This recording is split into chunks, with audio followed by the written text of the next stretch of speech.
Hey everybody, this is C64 Brain coming back with you for another video. Now in this series, just to let you know, we're not going to be doing the game Commodore 64 stuff right at the moment for the videos. I'm still working on those though. Want you to know that. That's why I did have that one video out. So I think we have what, two more to go? Sound and music. So what I wanted to do for this video is kind of an introduction into the next video is show you a little basic program of how you can go ahead and create your own music and stuff like that. So let's get that started. So I'm going to switch over to my VICE monitor screen here with Commodore 64.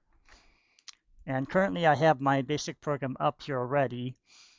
So what I'm going to do is I'll run it here in just a moment. I just want to kind of list it out and show you. You can see the notes here already. These are basically musical notes, and these are the keys that it's being played in. So what I'll do first is I'll go ahead and run it, kind of demo it, and then we'll kind of go over it here. And make sure the sound is enabled as well. I often do sometimes forget that. It looks like sound playback is good. Okay, so let's get that going.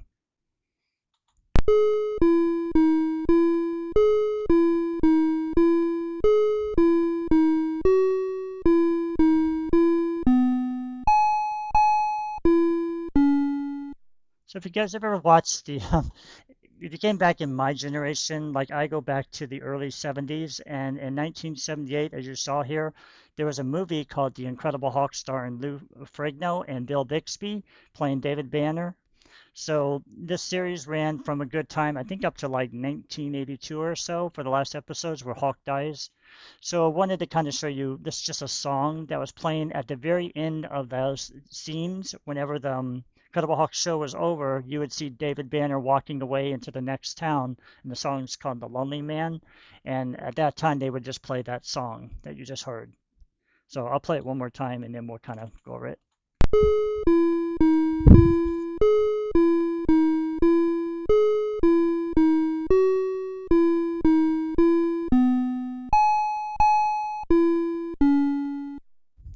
So you see it, the last part there where you saw do do do do, that was basically what it does is it kind of cuts to the very end of the song. The song is a lot longer, but I just wanted to add that closing right there, the A, and F, and D. So you see these numbers on the screen over here, and these represent the low and the high bytes that represent the voices that are being basically set out under the Commodore 64 to generate the music that you're hearing on the screen. Basically, it's made up these waves and everything, and it has different kinds of tones it does. In this case, it's got a tone for like a piano, so you can kind of hear the pitch going out. Now, there is a book here. I'm going to switch over here to my screen to show you. I cannot find this anywhere online, but I finally bought my own copy. The Commodore 64 Basic, and I'm so glad to have this, even though it's a little bit, watered. Basically got some water damage on it, but it's pretty good condition. And this book is actually really great because anybody who's ever grew up with a Commodore 64 would know that this book actually takes you back to the, and I'm going to have to switch over here to another screen. It takes you back to the Commodore 64 and doing basic and all stuff like that. So I'm going to hold it up just a little bit. Sorry, it's so bad there. You see those right there? If they decide to come in, those are the frequencies. And again, I wish I could find these online. I should have probably done a screenshot. But you can see those frequencies there barely. And it's showing the frequency, and those are the notes and the sharps and everything going down there. So those are basically showing you, and if you go over here, you'll see the ones that I actually have here. I'm actually showing you the wrong one. So go back up here. You see those right there? Those are the C, D's, E's, and all that. About as best as I can get it.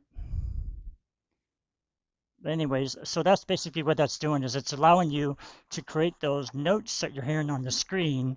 I can't really show you right now, but I actually do have a keyboard that I actually bought here recently, and I could actually probably throw up a picture and show you what it looks like. But actually, kind of an interesting story on that is, let me get this pulled up here since I'm just kind of flying on this real quick. Okay, so I actually was going into the store the other day because my wife's birthday is coming up and I wanted to get her a gift for her birthday. So when I went to the store, I was actually looking for a bookcase at the time. This was on Saturday when I got up early to go down there. And I remember I walked into the store, the lady let me in, and I kind of walked off to the side to the right, staring around looking for a bookcase and everything. And there's other different kinds of furniture and stuff there. And all of a sudden I looked straight, almost directly off, just veered to a little bit to the left. And I looked down and there's actually a keyboard there. It's a Casio LK40. I was like, this is pretty amazing. They actually have a keyboard, and I really wasn't even looking for a keyboard, but I've been, playing with these Commodore 64 sounds, and I wanted to do the last video on music. And I thought, why not, And actually, more recently, to kind of lead into that, I'll pull it up right here. Let's switch gears here a minute. I don't want to lose my book. So, anyways, this is not the same keyboard I bought, but this is actually a MIDI keyboard, and you can actually plug this into your Commodore 64. If you look on the back here, there's actually ports there. There's MIDI ports and everything that actually directly, let me just kind of angle it here. They directly connect directly into your computer there. And with those, you can set the ins and the outs to basically this keyboard itself, to kind of explain it, it doesn't really have any sound. It's only initially creates data, and those are data cables that actually go out directly to the Commodore 64. Now, in order to get that to work, though, you can't just plug it in your Commodore 64, which I have my monitor over here, and say, hey, I'd like to be able to see this and start playing the notes right away. You actually need a special kind of cartridge. If you guys ever looked online, there's actually a cartridge, and it's actually called the Messiah cartridge. And lo and behold, just recently, probably about a week ago, I actually ordered one. So I'm waiting for that to come. Once I get that cartridge, I can connect my cable directly into there and to the cartridge. And basically, it's going to allow you to emulate, music on your Commodore 64 and actually hear it as you play the keys and stuff like that once you set up the settings and all that. So yeah, I'm looking forward to that. That'll be actually in the next video, but I just wanted to kind of lead into that to kind of show you this is where this all led back to the store thing. Sure enough, when I got into the store, I saw the keyboard, not that one. It's a bigger one over here, which I'm still trying to find a picture of. And I was kind of blown away when I saw this Casio keyboard. I mean, this thing is, I looked it up online. I think it's like regular $150 or something. So I saw that there was a tag on it and it said $45. I thought, $45? That's not too bad, actually. So I told the guy, and I saw a guy walking by. I noticed it said tested, had a little sticker on it. And I said, is this actually working? I see the sticker on it. He said, yeah, it's been fully tested. I'm like, great, I'll just go ahead and I like to get one, and I just grabbed the ticket, and I started kind of walking around the store a little bit. To be fair, I was still looking for a bookcase for my wife, and I asked another lady, and she kind of walked me around and showed me some of the other bookcases and stuff, and I was like, yeah, my wife's having a birthday. I'm looking to buy her a nice piece of furniture, but unfortunately, all the furniture she showed me was not for sale. It was basically just for display only. So eventually I got to the front to kind of in the story here, rang up and got to the cashier and she started ringing me up, and I got my card out and handed it to her, and I was getting ready to pay the $45, and all of a sudden I happened to look on her screen and I saw $37, and I was like, hey, I thought this was $45. She goes, well, we're having a 25% sale today. I was like, wow, what were the chances of coming in knowing you actually had a 25% sale? So I ended up getting this Casio keyboard, huge one, 61 keys on it, for $37. I was like, wow, that was incredible. So I got it home, and it plays music. It has 100 song bass in it, and you can pretty much do anything. And that's what I've been doing, is I've been practicing the keyboard really to learn how to create music, because to kind of lead in this, what I really want to eventually do for you guys is start taking Commodore 64 games, breaking them down, and maybe even creating my own music. That's kind of where I really want to get. I just don't want to just kind of like grab somebody's music and say I'm okay with that, but I could do that, but I'm going a little bit further than that. At this point, if I can, like I showed you, I've already demonstrated a song here, and I've had some others I've demonstrated on my Facebook channel. I really want to make some pretty cool music if I can. And with this Messiah cartridge is basically supposed to help me. Now, there's another tool called Goat Tracker. I know it also allows you to make tracks and stuff like that, but I haven't really invested in it, although I did download it and everything. So let's get back to the video here, but I just wanted to kind of share that with you. And I still wanted to try to find that picture as I'm going through here. So yeah, it's a pretty cool piano and everything. So I'm calling it a piano, but it's actually a keyboard, excuse me here. So just here's actually I think I just found the keyboard. Let me see here. I'm gonna turn on the pictures here to make sure I know what I'm looking at here for a minute. And let's just switch this over here for a minute so you guys can see this. Excuse me.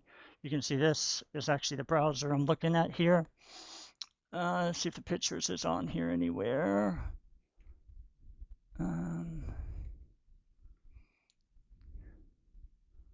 Well, by golly, I can't seem to find it. Oh, actually, it's in my downloads folder. I just now remembered. So here it is, actually. So let me pull that up there and show it to you. So there's the actual keyboard that I actually ended up getting. So yeah, you can see basically these are the tracks and stuff. You can set stuff on it. And the number pad allows you to choose the songs and also allows you to set the rhythm. So you can have different kinds of styles of music and you can control the tone. It has a volume and all that kind of stuff. And I started labeling some of the keys here. Now you can't see, but I have more current updated in my updated mode here. I actually have them all labeled across now, and they're basically color tagged in order, so I know exactly where they are and how to play it, because I'm still learning how to play the piano, of course. So keyboard in this case, or what do you want to call it. So yeah, that's that. So let's go back to the program. So not to jump all over the place here. So here's the actual program that we're talking about, and I'll start pulling it back out here so I can kind of emulate and explain this to you. So I'm going to list it out here since we've already kind of, heard the music and all that. And you can kind of see this is the lines and everything here. So The Lonely Man is the name of the song. And here, for those who are pretty similar and familiar with BASIC, I hope you understand that CHR strings clears the screen and whatever. And this is just a display I'm doing right here to write it out to the screen. So if I go to line 400, for example, you'll see it uses a positioning of these memory locations just to position the cursor on the screen, right? The heart of the program is actually right here. This is where the SID is initialized. First, you want to clear out all the voices on it, and then you want to go ahead and start setting these actual SID registers here. So I'm going to pull up my little guide here so I don't misquote myself on these, because these are actually, where you see it was this S+5, S+6 and all this, these are actually showing you what the SID chip is actually doing here. And I actually do have a guide here that's going to help me a little bit better. Let me just pull it right up here. I have it right here. And I'll just pull it back to the screen here for a minute, kind of show you that. Let's see here, one sec. Trying to do this as discreetly as possible because I actually am sharing two different screens here at the same time. So you're going to kind of see part of the VICE screen in the background. So anyway, I'll switch over there. So here's the actual, this is where actually these sound registers are controlled here. And this is actually my draft for the upcoming video. You might have saw that. This is for video 17 I'm still working on. So these are the SID registers, right? So going back to the Commodore, the VICE emulator here, and I can kind of switch back and forth here to show you. So if you click here, you'll see that the first one here I have set is S+5, and how I set up my guide here. So if you go here and you look for S+5, which is right here, you can see that this is attack and a decay. So attack is basically, it's like the rise of a note and the falling of a note. If you want to kind of think of it, it's kind of going like up a hill or whatever, and then down a hill once it reaches a certain level, which I believe is 15. It starts, dropping and decreasing automatically. And then these are set by bit registers, and then you have S+6 here. I think this might be the second voice, but let me take a look here. Okay, S+6 is right down here. It's actually the sustained control. So actually what this does is it allows the music kind of hold as it's going through. You notice how it goes do, do, do. So it's holding that note before it releases the next note. So it's initially what you're getting there when you see that going on. And then down here we got, this is the volume control. I already know this. Actually, let me switch back over here. Sorry. This is the volume control here where I have S+24, 15. That's on line 180. And then we got, some of the colors being set to the screen. And here's where it's reading out the data statements. It reads the frequency, the attack decay, and this is basically just a note that's being displayed. And once it's less than 1, then we want to end this program right here. And you can kind of see right here, it prints out the notes, right? And it prints out the note, I'm sorry, the numbers and the notes right there, or the high and the low bytes there. Which actually, let me see here, F, D, oh, it's actually right below here, I'm sorry. So what this is doing is it's reading in this F, right? First you want to grab it and read it, and then down here, this is where it actually picks up the voice to read it. So if you go back here to my guide here again, we just want to look at the very, I think it's at the beginning here somewhere, let's see here, right here. So as the frequency control, these are the different voices, there's 3 of them, and this one has voice 1's high and low bytes here at 54,274 and 54,273. And you see that that's initially what I'm doing right here is I'm grabbing that high byte here. We're masking it to get the bit and everything, and then we're setting the high byte here to get the high byte, of course. And that's basically what it does is it grabs those, and this is how you're creating your music based on this basic program. And then the S plus 4, I think that might be a, oh, that's actually the wave was what that one is. And I'll show you that here. So right here, voice 1, 2, and 3. So this is the control registers that creates these different waves. And the waves you have are a triangle wave. And actually, I'm not even showing the right screen here. Sorry. Get out of the way here. So anyways, right here, the triangle wave, we have bit 4, and we have bit 5, bit 6, and bit 7. So this is controlling different sounds you get. And the one we're kind of currently using, I believe we're using the, let's see, we're using the sawtooth waveform. I think, let me see. No, we're using a triangle wave because sawtooth's a little bit more buzzy or whatever I like to call it. So in the program here, actually, if you look back here, you'll see the one I'm actually using here. So S plus 4 right here, W plus 1. So we'll need to scroll back up here so you can see what W is here because it's at the top here, actually. I do believe it's at the top here somewhere. Of course, right there, the 16. So it's setting in the 16. So yeah, that's exactly what it's doing is it's controlling that, what I thought. Actually, that's, yeah, the triangle waveform is what I indicated it was. So it's controlling the triangle waveform and it's making those output sounds to the screen and everything. So it's initially what the program's doing there. I think I've got everything covered. Let's take a look here. Yep, that's it. So right here just stays in the loop to finish the music. And so you see that's initially what it's doing is it's looking for these notes, which I showed you at the very beginning of the screen. I know it's kind of hard to see, but these are actually the notes that are being generated. And I'll show you one more thing here. I'll pull it back up here. I think it's right here. This right here, I broke it down a little bit better. It's that first thing I showed you from the book. This is showing you the actual notes from C all the way, and I actually put C here, all the way from C to B. There's not an actual another C here, but I have a repeat there. So it's C, D, E, F, G, A, B. And of course you have your flats and stuff like that and other notes and higher notes, different octaves and stuff like that. But this is initially what you're doing is you're basically looking on your piano and you're finding out which note is it. For example, if he's playing the A note, which you saw that playing in the song there, 7217, then you want to use that inside of your code there. You'll see 7217 if I go back to my VICE program here. 7217 right there is our A, right? And then you have 5728, that's our F. And you can kind of see, I grabbed the wrong screen there, you can kind of see how this goes forward and continues to grab each one in succession there. So there's our F5728. I think I'm going to minimize this because it's in the way here or move it over a little bit here. So right there. So yeah, that's initially how this all works. I just wanted to kind of show that to you guys. But yeah, this is initially just a short video. I do have to get going here, but I just wanted to kind of share that with you. If you wanted to create your own music in BASIC, this is how it's done. It's actually pretty simple, but the main thing is really getting in front of that keyboard, right? And be able to play those notes on the keyboard and stuff, you know? So, yeah, I hope you guys enjoyed this video. So just to kind of show you one more time here, I'll just stand up here a little bit, hold it. So you see, these are what I'm talking about. I don't know which one it is by heart here, but it's like C, D, A, you know, I'm sorry, C, D, E, F, G, A, B, and then that's how they do. They kind of go all the way across. Now this is a smaller keyboard, so it doesn't really have the same that the other one has. Like this one only actually has 32 keys on it, and I want to get an upgrade to a 37 for this. But the other one I have down there has a full. It has 61 keys, so I was able to play more of the songs.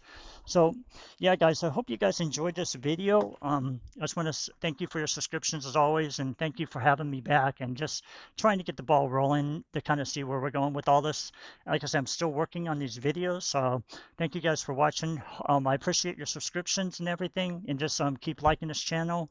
I'll try to get some of these other videos out soon, and I do have some really interesting things down the road. I don't want to kind of spill the beans all the way, but I really want to, if I find time, I want to start creating some demo videos and little animations and music and stuff like that, now that you see where I'm going. So thanks guys for watching. You guys have a great day.